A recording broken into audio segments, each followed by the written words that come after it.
mu ngi jeex 2006 Abdoulaye Wade créé stratégie de croissance accélérée. Oui. En 2011 on a eu le document de politique économique et sociale qu'il a transformé en stratégie nationale de développement économique et social. xaaral rek. non ba ngeen ñëwee 2012 ba ngeen ñëwee 2012. boobu ngeen jël rien à voir c'est-à-dire bul da nga résumé la. xaaral rek Moussa loolu finalité. bi ñaar yi war a joxe la. boobu ngeen jël non. ak yoonu yokkute ngeen boole ko. le président Macky Sall parle d'une vision sur 30 ans. mu tuddee ko PSE. En ce moment tous les pays africains parlaient de PSE. Très bien. Mais vous avez pris yokku stratégie nationale de développement. C'est clair. Alors dañuy def benn tour de table ci dialogue bi. S'il vous plaît. Très bien, c'est clair. Alors temps bi mooy jeex moo tax dañuy def benn tour de table ci dialogue bi. Je commence par toi Bachir pour revenir un peu sur en tout cas ce qui a été retenu lors de ce dialogue, mais am naa déjà impression que tu vas dire que c'est du déjà vu ce qu'on a vécu ci dialogue bi. waaw mais kon nag léegi kon que tu as déjà parlé pour moi. Non, vas-y. Oui, mais bon, en fait, tu sais, non. Oui. Tu sais, comment ça s'appelle encore c'est mon grand frère Yorodia a écrit ce livre, Le Sénégal, une démocratie de Sisyphe. Donc, sociologie politique d'un basculement de l'état légal. Bon, il a écrit 2 livres, hein, mais bon, quand il parle de démocratie de Sisyphe, nous sommes en train de parler et de répéter les mêmes choses. Nous sommes en train de discuter des mêmes choses. xam nga tey jii nii maa ngi ko doon wax démb sama benn jeune frère Malamine Fall mu bind c'est historique les accords trouvés ma ne ko Malamine attention 1992 quand Kéba Mbaye a réuni la commission politique là Abdou Diouf dafa ne je n'y change aucune virgule lu ngeen déggoo yëpp dañ koy def loi n'est-ce pas du loolu la waxoon je n'y change aucune virgule donc foofu noonu on peut dire c'était à 100% accord mais fii nii il y a des points d'accord et des points de désaccord mais maintenant tu te rends compte que 1992 ba tey c'est les mêmes points qu'on est en train de discuter les mêmes choses c'est-à-dire que ñun foofu la ñuy waxee naan c'est du déjà vu et c'est une perte de temps parce que da ngay waxtaanee lan fichier électoral da ngay waxtaanee lan kan ma war a organiser élection da ngay waxtaanee lan ministre de l'intérieur war na nekk parti politique wala bokkul parti politique lan ngay waxtaanee ñan la ñu war a bind ci liste fichier électoral bi et ainsi de suite. Donc nous sommes en train de discuter d'un système politique qui fonctionne et qui a fonctionné. Les résultats qu'on nous a donnés ne sont pas loin des résultats que nous avions en 2020. Point d'accord, point de désaccord. Lu ñu d'accordul woon 2020 moom la ñu d'accordul woon 2024. Ici lan moo changé moom looy wax toujours rek chaque jour moo wax ko boo fi toogee ñaar nit ñu bokk c'est les positions qui ont changé chaque jour moo wax ko ñi bañoon ni démb ñii ne woon démb il faut réformer et supprimer l'article 80 tey ñoo ne il faut laisser l'article 80 ña ne woon démb il faut supprimer l'article 80 ñoo ne il faut laisser l'article 80 dégg naa sax ku taxaw naan oui mais il faut protéger les institutions mais si ak yeneen donc voilà des situations moo tax gis nga man lañ doon wax naan il fallait gagner du temps président de la République tu veux réformer les partis politiques les 300 partis c'est pas 300 qui existaient depuis que le Sénégal est entré dans le multipartisme jusqu'à présent on a 300 partis c'est comme l'histoire de la dette c'est pas les 19 000 milliards qui ont été empruntés par le pouvoir sortant mais c'est toute la masse de dette dans ce pays-là c'est la même chose léegi lenn mooy am il y a une loi qui dit comment on doit faire avec un parti politique n'est-ce pas Omar boo ko respecté wul ñu supprimer la boo ko respecté ñu bàyyi la nga exercer donc aujourd'hui on va débattre sur ça gis nga tey jii nii statut du chef de l'opposition d'accord ñu ñii nee nañ non présidentiel ñii nee nañ pas du tout assemblée mais pourquoi comme d'habitude non gis nga c'est-à-dire gis nga statut chef de l'opposition depuis élection 2001 législative mooy Wade 2001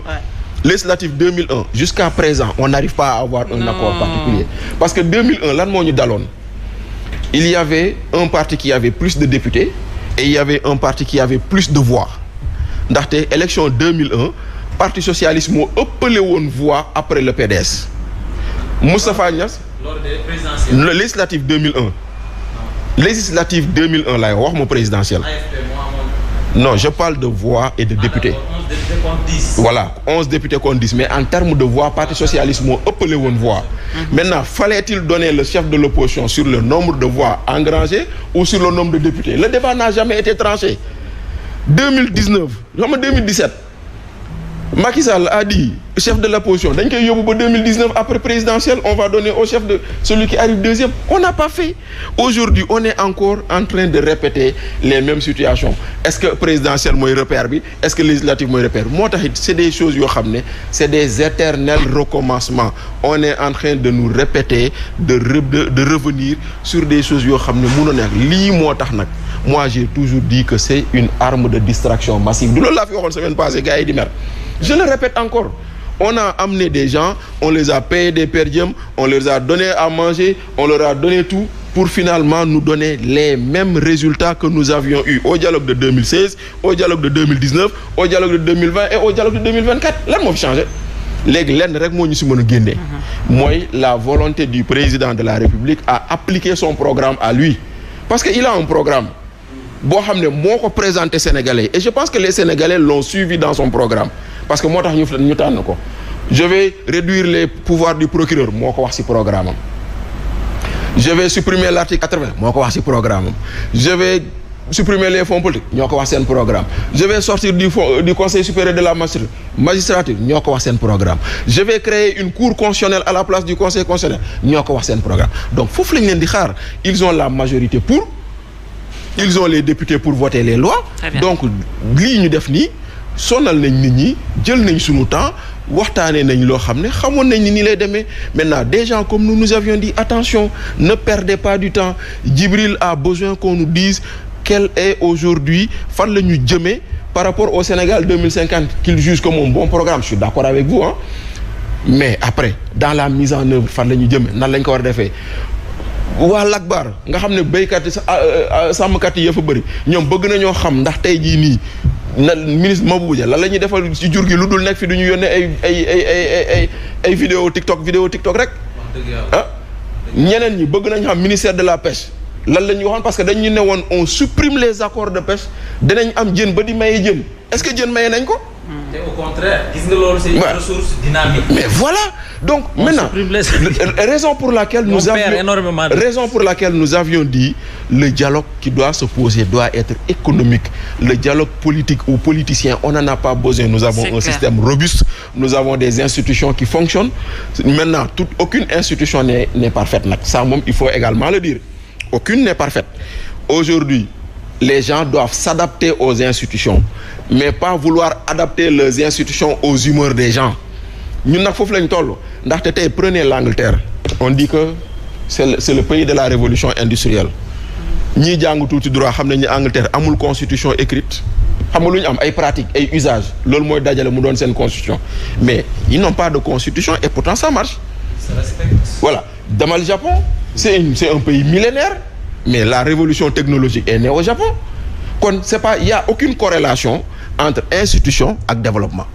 il y a aucune corrélation entre système politique ak développement et malheureusement ñun débat yooyu dañ ko waroon dépasser mais comme le dit Yoro dans son livre là nous sommes en train de faire une démocratie de Sisyphe c'est-à-dire l'éternel recommencement tous les jours toutes les questions tey jii nii boo xoolee il a sorti des interviews yu mu doon génnee en 1997 avec des El Hadj Mbodj avec des Mame Adama Gueye avec des ñeneen ak ñeneen